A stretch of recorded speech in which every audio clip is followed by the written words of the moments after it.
Alô, amigos e irmãos, graça e paz a todos os eleitos de Deus. E aqui vamos nós para mais uma mensagem do Evangelho da Graça de Deus por este canal, Palavra da Graça. E hoje nós vamos ler somente um versículo que está no livro de João, no último capítulo. Livro de João, no Novo Testamento, tem 21 capítulos, e nós vamos ler o verso 22, que assim diz: Disse-lhe Jesus: Se eu quero que ele fique até que eu venha, que te importa a ti, segue-me tu. Isso falou Jesus em resposta a Pedro, porque Jesus estava num diálogo na beira da praia, na beira do mar, falando com os seus discípulos. Pedro estava ali e Jesus perguntando para Pedro, disse: Pedro, tu me amas? Aí Pedro falou: Senhor, eu sei que tu me amas. Aí Jesus respondeu: apacenta minhas ovelhas. E aí perguntou 3 vezes para ele. Aí no final Pedro ficou até triste e até falou para Jesus: Senhor, tu sabe todas as coisas. Aliás, essa resposta de Pedro também, tu sabe todas as coisas, é outro esclarecimento, outro ensinamento para a gente muito grande. Se Jesus sabe todas as coisas, ele não é só um ser humano. O ser humano não sabe tudo. E Jesus sabia de todas as coisas. Então ele é filho de Deus, ele é igual a Deus e participa da mesma natureza divina. Isso aí nós vamos conversar em outra ocasião, porque hoje nós queremos meditar nesse versículo. Então Pedro perguntou, se virou, viu aquele discípulo que estava perto, e Pedro pergunta, o discípulo a quem Jesus amava, que fala bastante dele nesse livro de João, mas não fala o nome dele, mas diz a tradição, os estudos, as pesquisas, que era o próprio João, autor desse livro. E Pedro se vira para Jesus e pergunta: Senhor, o que será deste? E Jesus dá essa resposta para ele. Disse-lhe Jesus: se eu quero que ele fique até que eu venha, que te importa a ti, vem tu e segue-me. Então, até o próximo versículo diz que aí divulgou-se, pois, entre os irmãos que aquele discípulo não morreria. Mas Jesus não falou que ele não morreria. Jesus simplesmente falou que ele permaneceria vivo até que Jesus viesse, ou seja, até que ele voltasse na sua segunda vinda. Assunto esse que Jesus desenvolveu bastante, em algumas ocasiões, neste livro mesmo.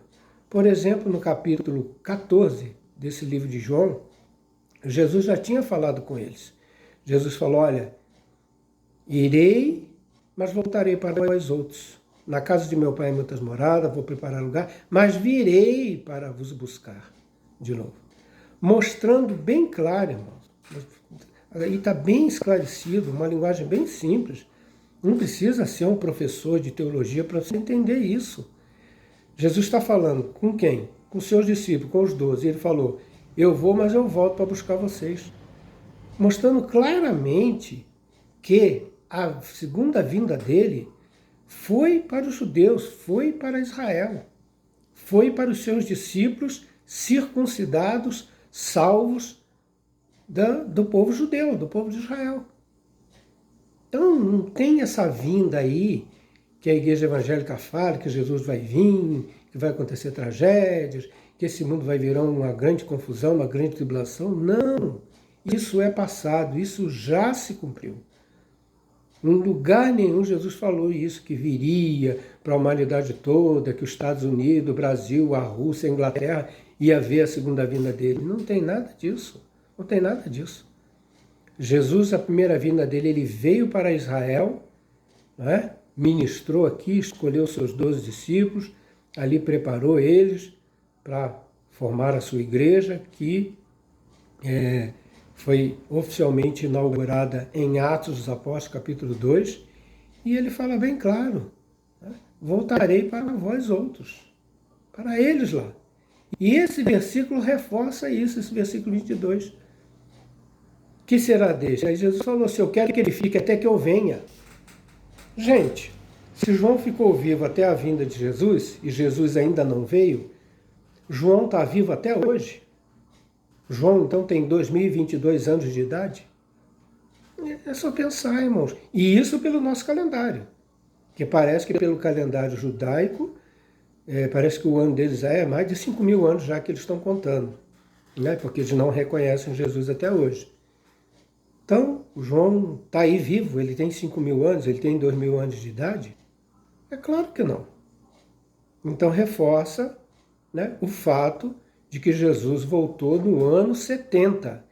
E quando eu falo isso, nós temos que nos lembrar do capítulo 24 do livro de Mateus, porque esse assunto foi tratado por Jesus com seus discípulos em detalhes no capítulo 24 e 25 do livro de Mateus. E como é que começou o assunto? Começou o assunto os discípulos mostrando as pedras e os ornamentos do templo. Aí Jesus falou assim: em verdade vos digo que não ficará pedra sobre pedra que não seja derribada. E eles entenderam, o templo vinha abaixo, eles falaram: ué, mas isso aí, como é que esse templo vai ser destruído? Só pode ser o juízo, o fim dos tempos. Aí eles quiseram saber com mais detalhes do Senhor e ele explicou tudinho no capítulo 24 e 25 de Mateus, que tudo se cumpriria quando esse templo viesse abaixo. E isso é história para nós, passado. Deu-se plenamente no ano 70 da era cristã, quando o general Tito invadiu Jerusalém, invadiu lá, e veio o juízo de Deus, e Jesus voltou, né? E eles viram, porque Apocalipse 1,7 diz: eis que vem com as nuvens, todo olho verá, até os que o transpassaram. Quem que transpassou Jesus? Foram os americanos? Foram os gregos? Não, o povo judeu, né? Foi ali, ele falou isso também, está em Mateus 26, que ele falou diante do Sinédrio, para o sumo sacerdote, quando estava sendo julgado, foi preso para ser crucificado, ele falou isso aí. Em verdade vos digo, vereis o céu aberto e o Filho do Homem vindo com poder e glória. Ora, também então há de se pensar que o sacerdote, o sinédrio, todos aqueles homens ali, os escribas e fariseus, estão vivos até hoje. Irmãos, então isso já aconteceu. E aí falaram que João então não vai morrer, mas ele não disse que João não morreria, mas que João permaneceria até que ele viesse. E Jesus está falando isso ele já tinha ressuscitado de entre os mortos. Né? Ele já tinha ressuscitado. Mas estava ali, parece que ficou cerca de 40 anos ainda, 40 dias aparecendo para os seus discípulos, e aí finalmente eles viram ele ser levado ao céu, né? Ficaram olhando e uma nuvem o cobriu. E ele voltou no ano 70. E o último discípulo, o último apóstolo que morreu foi João, por causa dessa palavra que ele falou. Todos morreram, todos foram martirizados por causa da palavra de Deus e do Evangelho de Cristo. E João, nada. Aí ele foi exilado na ilha de Patmos, teve a revelação do Apocalipse antes do ano 70, ó, e até dizem que essa história também do livro de Apocalipse ter escrito depois do ano 70 não faz nenhum sentido, porque a palavra que está ali, o Apocalipse também afirma essas coisas breves estão para... Aliás, no capítulo 1, no verso 3 do livro de Apocalipse, que é o livro da Revelação, já fala, né? O tempo está próximo. E no capítulo 22, a mesma coisa. Essas coisas que breve devem acontecer. O livro fala isso do início ao fim, o livro da Revelação. Agora, o que é breve? Não é? Nós vemos, por exemplo, se a gente for ler o livro de Atos dos Apóstolos, no capítulo 2, Pedro tomou a palavra ali e falando o que estava acontecendo com aquela descida do Espírito Santo, e os irmãos ali começaram a falar em línguas estranhas, né? Em línguas idiomáticas ali naquela ocasião. Aí começaram a zombar, falaram que estava embriagado, e Pedro falou, não! Aí Pedro esclareceu, explicou. Isso é o que falou o profeta Joel, está no livro de Joel, no Antigo Testamento, capítulo 2. E acontecerá nos últimos dias, disse Pedro, derramarei do meu espírito sobre toda a carne. Os últimos dias já era Atos capítulo 2. E Atos dos Apóstolos tem 28 capítulos, né? E dizem aí que nunca se encerrou nos 22 capítulos, porque a história da igreja continua até hoje. Isso também é uma interpretação meio equivocada, porque nós hoje estamos vivendo plenamente a época da graça, o ministério do Espírito, né? E Em Mateus 24, Jesus falou: em verdade vos digo que não passará esta geração sem que tudo isso aconteça. Esta geração, qual geração? Deles lá. Esta geração é a geração de Jesus, dos apóstolos, era apostólica, tudo. Né? Então se cumpriu tudo naqueles dias e João ficou vivo. Foi o último dos apóstolos a morrer e ele não morreu sem ter visto a vinda do Senhor. Né? Que aconteceu no ano 70, o cerco de Jerusalém, que diz a história, durou cerca de 3 anos e parece que foram mortos 1 milhão de judeus ali naquela ocasião. Então foi um castigo, o juízo de Deus. Quando Jesus contou aquela parábola dos lavradores maus, parece que está no livro de Lucas, capítulo 10, ali está escrito claramente que os escribas e fariseus entenderam que era a respeito deles que Jesus estava falando, os lavradores maus, que não cuidaram da vinha de Deus. Porque era para os escribas e fariseus, judeus, que estavam esperando o seu Messias, o seu Cristo, o seu Rei, né, cuidar da vinha do Senhor, que é a casa de Israel, né, que deveria reconhecer o seu Rei. Mas acontece que isso não aconteceu, eles rejeitaram Jesus, desprezaram Jesus por ser filho de um carpinteiro, por ser um carpinteiro, ter nascido de uma forma simples, ter entrado em Jerusalém triunfalmente montado num jumentinho, né, de uma forma humilde, eles desprezaram. Eles achavam que... E aí está o problema nosso também. Isso nós podemos trazer para a nossa vida.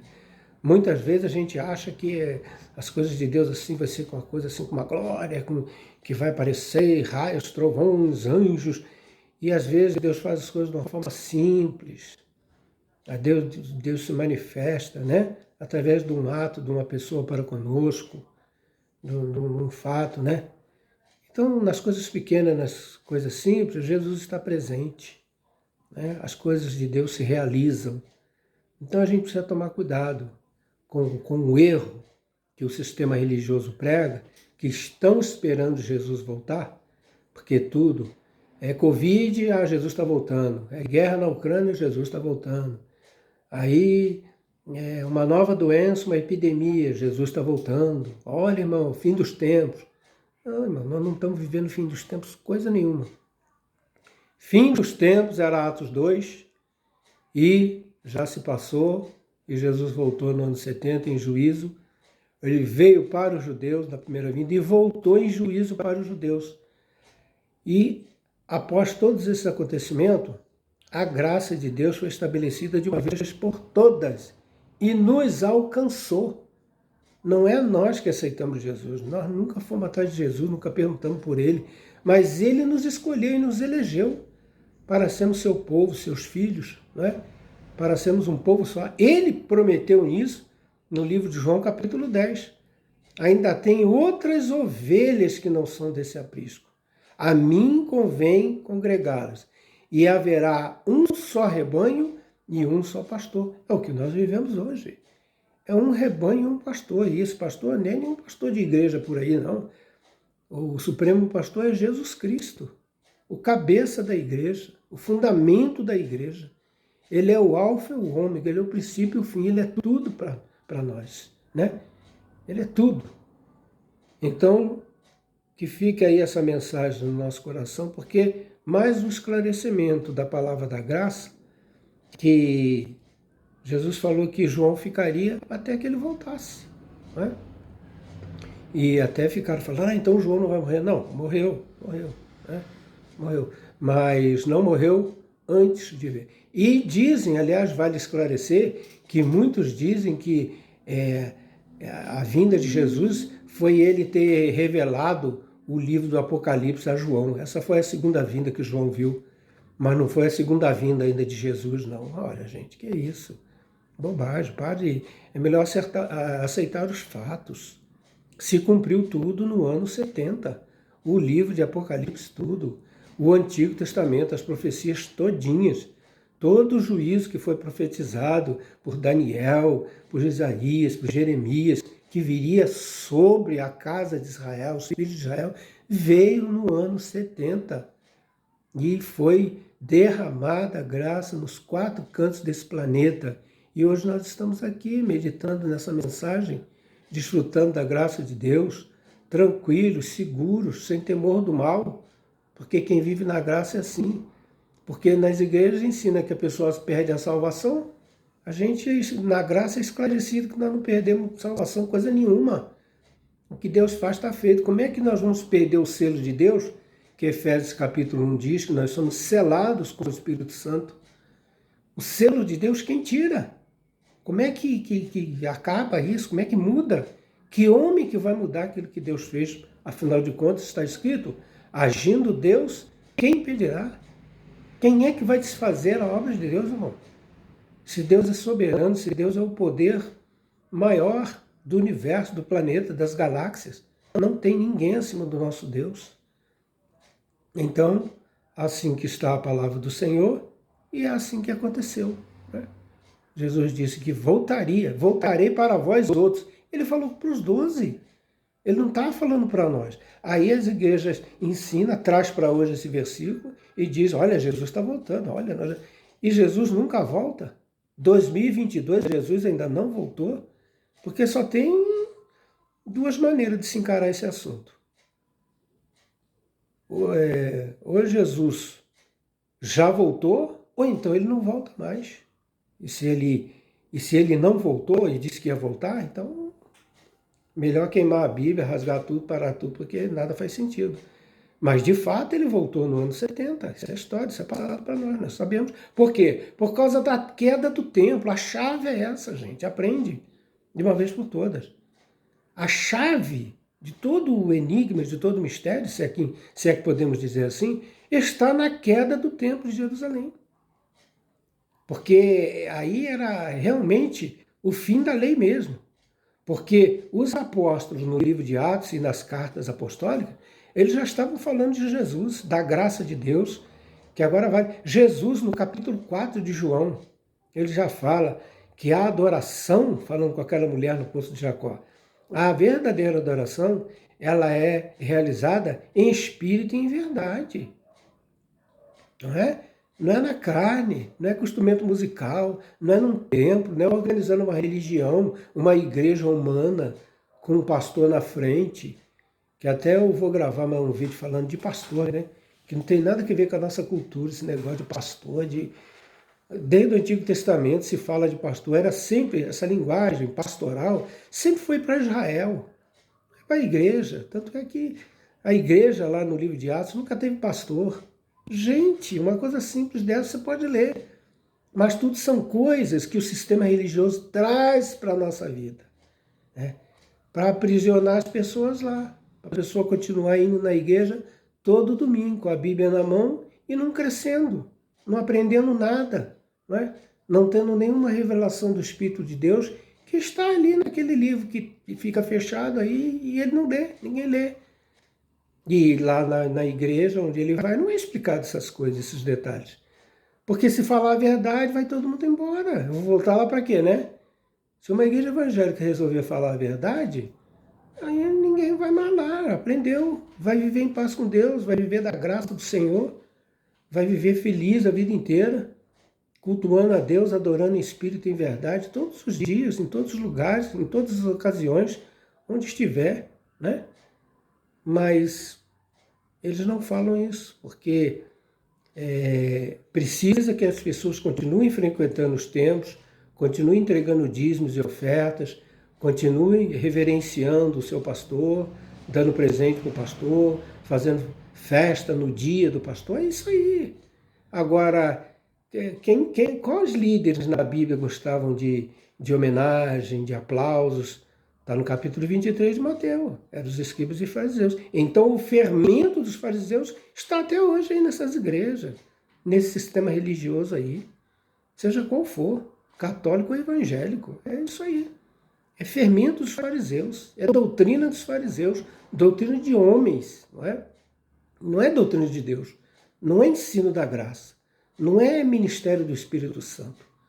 Porque quem vive o ministério do Espírito são os filhos de Deus, que vivem tranquilos, seguros, não preocupados, não têm medo de nada, não têm temor do mal, não é?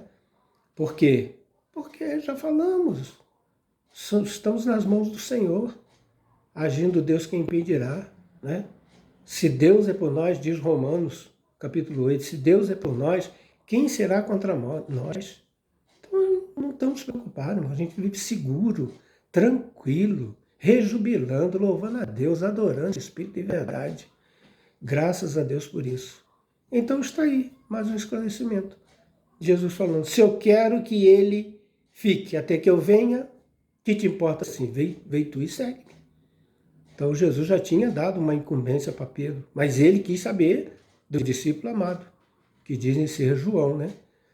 E aí Jesus falou, se eu quero que ele fique até que eu venha, não é? Então glória a Deus por isso, graças a Deus.